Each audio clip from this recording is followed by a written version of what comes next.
Hi there, my name's Tercy Englehart, and I'd like to welcome you to the Unreasonably Grateful podcast, Living in Grace by Choice. So, whether you've been with this podcast and me for a while or whether you're brand new, I'm grateful that you're here. Once again, a reminder that I don't have your answers. I'm simply sharing tidbits of wisdom I've gleaned in my soon 40 years of recovering from sexual abuse as a teenager and then living an addictive lifestyle, struggling with an eating disorder for 20 years. And over these years, those years of living as an addict and then those years of recovering, I've gleaned life's wisdom. And I'm simply sharing some of those insights and stories from that time in the hopes that you'll hear something that will help you see your next step and get you closer on your journey. And your journey may not look exactly like mine. Your journey will be your journey. It'll have the opportunities for you to grow and develop yourself. But some of those ways are common and familiar to all of us. And so that's why hearing somebody else's story can oftentimes give us insights into our own journey and help us guide us along the way. So thank you for being here. Grateful to share this with you. All right. So this particular episode's on trust and mistrust. And it kind of stems from, like I've shared with you, I'm oftentimes pulling from my very current life experience. And this past week, a dear friend started struggling with trust. Really, it was trusting herself, being able to trust others. She had an incident of dealing with a severe mold response or reaction, and it just triggered something for her. And it got me thinking about those of us who have had the experience of mislaid trust or being mistrustful or falsely trusting, all the experiences where trust is at the core of it. How do we, just who, when, and how do we learn to trust in a healthy way again? And so I want us to look at that together because I think if I explore this for myself, as long as I'm not being trustworthy, worthy of trust, I mistrust others. I mistrust situations, people, events. And so the first step is making sure that we're trusting ourselves. So how do we do that? Because even it can be the simplest of challenges. There's something that comes up and we make a choice or we have a choice. And as I was studying in the catechism this week, I was listening to Father Mike Schmidt, and he was saying, we actually all know what's good and what's right, but we don't always choose that.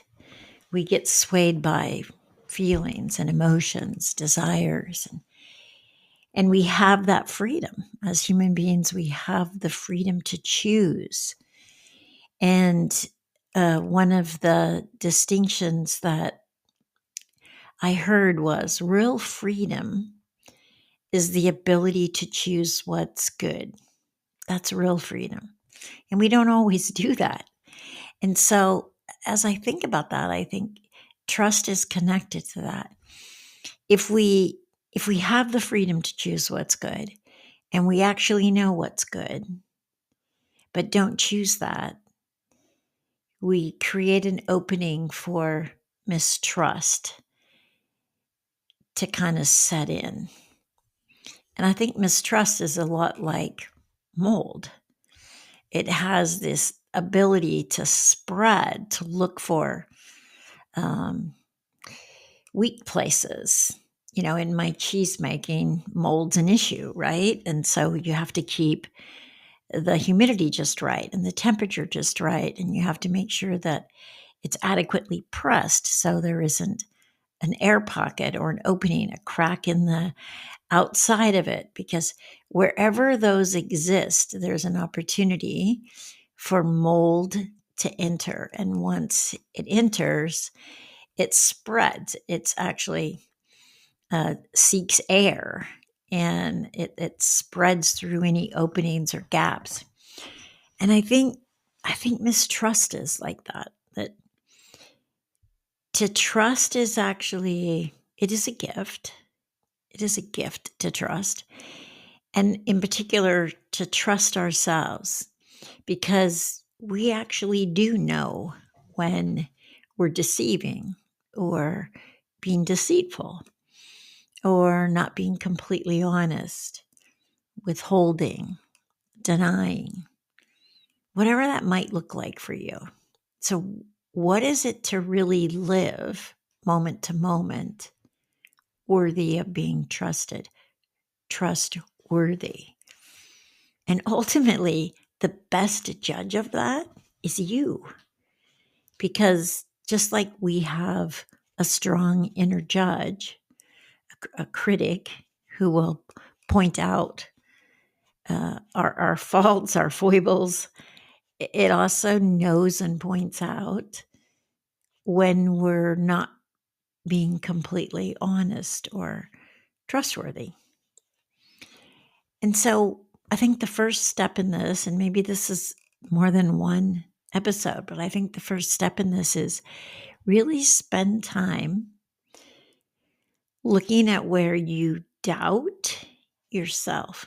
Doubt as in question. Am I really being forthcoming in this area? Am I being completely trustworthy? Can someone trust? Can I trust myself? Can I trust what I'm saying? Can I trust the choices I'm making? Can I trust my thoughts? Yeah, that's actually, it's big. It's a big thing because we can fool ourselves. We can convince ourselves, but we actually do know when we fall short or miss that mark of being completely transparent and trustworthy. And so I do believe that in order to trust someone else, we have to be living, trusting ourselves. It starts there. We have to trust what we're saying, what we're doing, the choices we're making, yeah, our actions. And so, yeah, let's make sure this week that we examine that for ourselves. And you kind of have to slow down to be able to do that. You're moving quickly through life. You have your full plate. You got lots of balls up in the air. It's easy to just move from one thing to the next. I remember not that long ago when my husband was writing something and then AI corrected it, and he was kind of arguing with him. That's not what I said. That's not what I wanted to say. And I think it's like that. Like we say something sometimes, but we need to go back and actually correct ourselves and make sure that the words that we're using and the expressions, um, what we leave people with, actually does align with what we believe and what's true for us. So let's make that the goal this week, to start to build who, when, and where to trust. It starts with us. It starts on the inside. And so maybe you can make a list of where are places in your life, events, circumstances, conversations, people, relationships. Where are places in your life where you can recognize there's a lack of trust, and then look back at who you are being, how you show up in that particular place with that particular person at that particular time, and then see what is there for you to take responsibility for, maybe to clean up or just to start participating from that place of, can you trust yourself in that situation or with that person at that time to really be uh, in alignment with the truth, with your truth, what's true for you. Okay. So let's take a look at that. Let's start there. And then, as I say to you every week, I will be here next week. And I look forward to seeing you then. So let's look at regaining and rebuilding trust together. All right. And I'll see you then.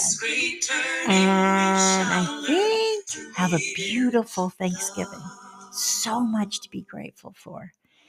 And yeah, it's a wonderful time of year when kind of the whole country celebrates grace and gratitude together. So make sure that, and this is a great time to start to do this homework of trusting because many of us are gathering with close families and friends.